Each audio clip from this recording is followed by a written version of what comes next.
क्योंकि जेडे रब दे प्यारे हुंदे ने ना वो अपने वादे ते बड़े पक्के हुंदे हैं।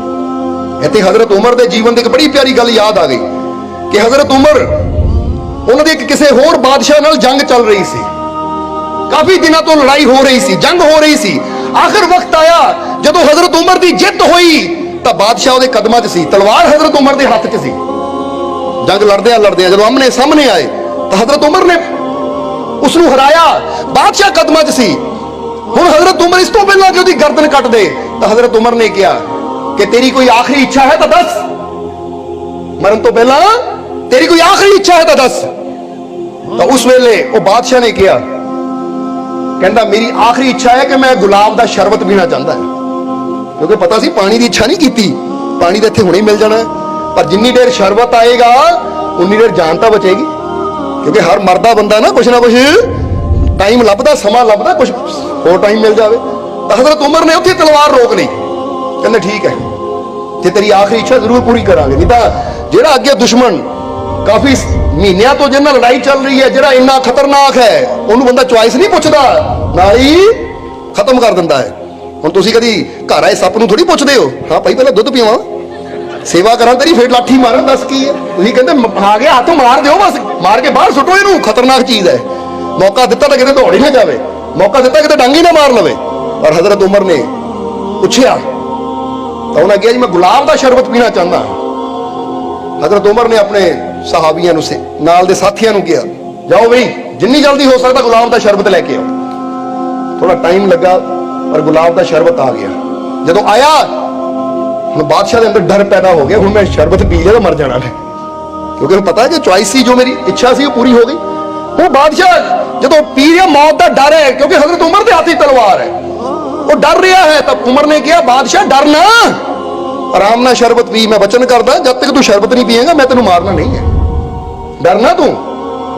कहते जदों बादशाह ने सुनिया कि हजरत उमर ने वचन किया है कि जब तक तू शरबत नहीं पींदा तेनू मैं कतल नहीं करना, मारना नहीं है तेनू, मैं पी ले आराम ना, निडर होके पी। तो बादशाह ने शरबत ही डोल लेता और पहला की गया हजरत उमर नूं, कहंदा लो फिर तुसीं कहंदे जब तक शरबत नहीं पींदा तेनू मारना नहीं, मैं पीता ही नहीं, हुण मार दिओ। हजरत उमर कहंदे तू बेशक मेरा बहुत बड़ा दुश्मन है पर अपने वचन तो मैं मुड़ नहीं सकता, जे तू शरबत नहीं पीता तो जा, मैं तेनू मारना भी है नहीं, क्योंकि मेरे नबी ने, मेरे मुर्शिद ने मैनू ये सिखाया कि अपने वचन ते कायम रहो, अपने वचन नू पूरा करो। और मैं अपने नबी दी सिखाई हुई, अपने मुर्शिद दी सिखाई हुई हिदायत नू तोड़ नहीं सकता। बेशक तू बड़ा दुश्मन है पर जे वचन किया ना कि तू शरबत नहीं पीऊंगा तो मारना नहीं, तू नहीं पीता जाओ बख्शिया तेनू। कहते जदों इन्ना देखिया बादशाह ने कि एडा बड़ा दुश्मन हो, जे मैनू मौका मिलता मैं तो एक सेकेंड नहीं लाना सी हजरत उमर की गर्दन उड़ाण नूं, पर हजरत उमर ने अपने वचन ते इन्ना कायम। और कहते मेरे मुर्शिद ने, मेरे नबी ने मैनू ये सिखाया है कि अपने वचन ते कायम रहना, कभी तोड़ना नहीं है।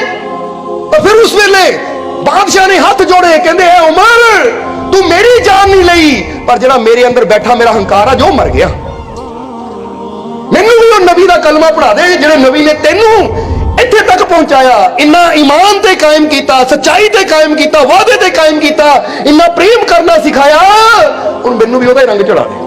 कहते बादशाह भी हजरत उमर दा हो के कलमा पढ़ के ओहदा ही हो गया।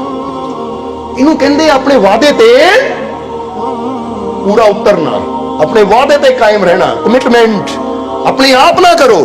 वो जिहड़े करन वाले वो तो दुश्मनों ना वादा करके उन्हें ही तोड़ दे, तो तुसीं अपने ना करके कि अपने वादे नहीं निभा सकते, पर बंदा अपने ना वादे करके तोड़ दिंदा है। मैं आ काम नहीं करना फिर कर दिंदा है। शराबी कहना मैं शराब नहीं पीनी फिर पी लेंदा है, मैं नशा नहीं करना फिर कर लेंदा है।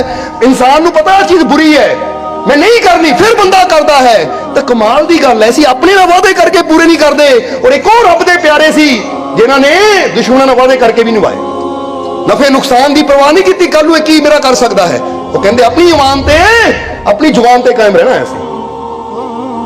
इसलिए करो अपने आप ना कमिटमेंट, करो अपने आप ना वचनबद्धता, करो अपने आप ना वादा कि आ चीज मेरे वास्ते माड़ी है, मैं वचन करदे काम में, क्योंकि चॉइस करने की शक्ति साडे अंदर है और मौका भी परमात्मा सानू दे रहा है। हुण वादा अपने आप ना सानू ही करना पैना है, समझ दो कि नहीं? वादा तो सानू ही करना पैना। जिद्दां बंदा कहता है ना कि भाई मैं दिल्ली जाना है, हाँ चुनाव कर लिया दिल्ली जाने का, हूँ ट्रेन खड़ी है, बस खड़ी है, हूँ बस भी खड़ी है, तैयारी भी है, तो हूँ मैं वचन करना पैना मैंने अपने आप, दिल्ली पहुंच के रुकना, हूँ रास्ते किते उतरना नहीं है। तो फिर ही पता जे बंदा सोचे कोई नहीं चुनाव तो कर लिया दिल्ली जाने का, पर रास्ते लुधियाने पहुंच गए बस से उतर जाओ।